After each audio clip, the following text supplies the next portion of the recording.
Hey foodies, welcome and welcome back to Cooking with Kiana. On today's recipe, I'm going to be sharing my delicious beef stew recipe with you guys. This beef stew is super chunky, delicious, and it makes for great comfort food, which is perfect for the fall. But before I begin, don't forget to subscribe to my channel if you are new here. Leave a like or comment if you enjoyed the recipe. Now let's get started. Alright, so here are all the ingredients that you'll be needing for this recipe.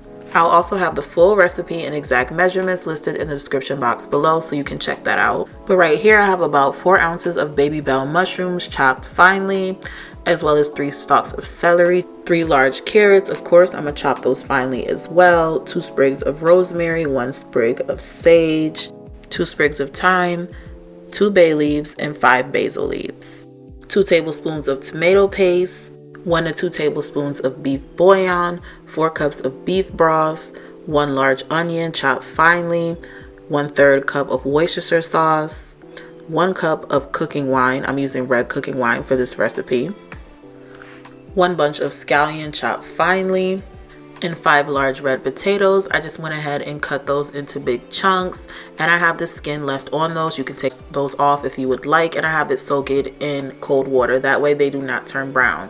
And 2.5 pounds of chuck roast stew meat.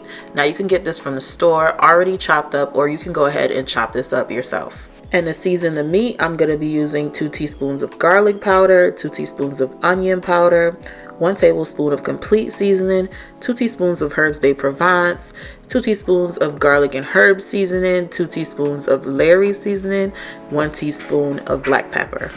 Alright, so first we're going to start off by seasoning up our beef. Of course, you want to go ahead and wash that beef off first and make sure you pat that dry. And we're just going to go ahead and add all of our seasoning to that beef.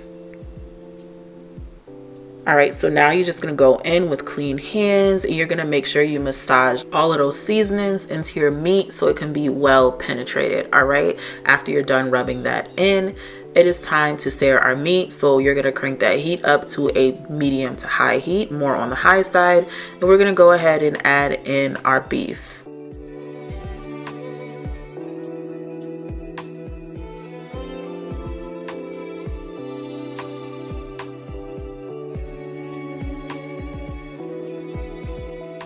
We're just going to let that beef sear on one side. Once that side is nice and golden and crispy and it has that nice sear on it, we're going to go ahead and turn that over. So we're going to let it sear for about 5 to 7 minutes on each side.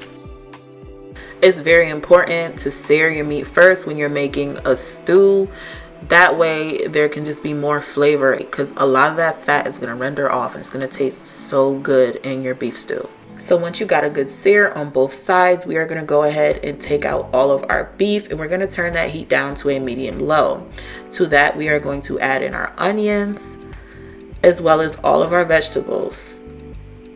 Now just go ahead and give everything a good stir. We're going to let those soften out a little bit. Then we're going to add in the tomato paste. Then we're going to go ahead and give that a good stir again. Now once that is well incorporated, I'm going to go in with about 1 to 2 tablespoons of beef bouillon. Go ahead and give that a good stir so everything can just marry into each other.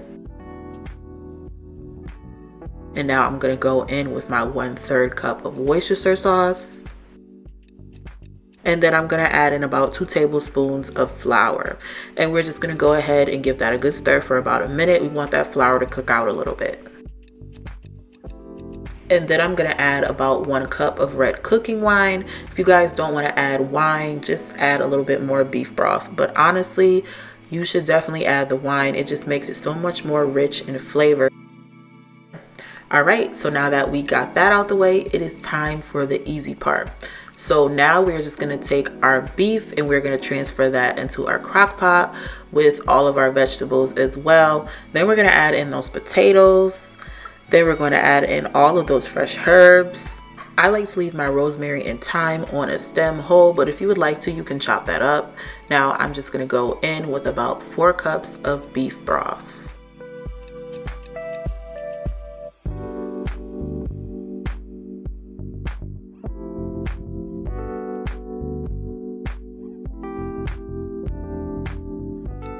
And now we're just going to close it with a lid. Make sure your crock pot is on high. And we're not going to check on it until 2 hours and 45 minutes. All right, so as you can see, our meat is not done yet. The meat is still tough, obviously, but right now is a perfect time to taste that broth to see if you need to add some more seasoning.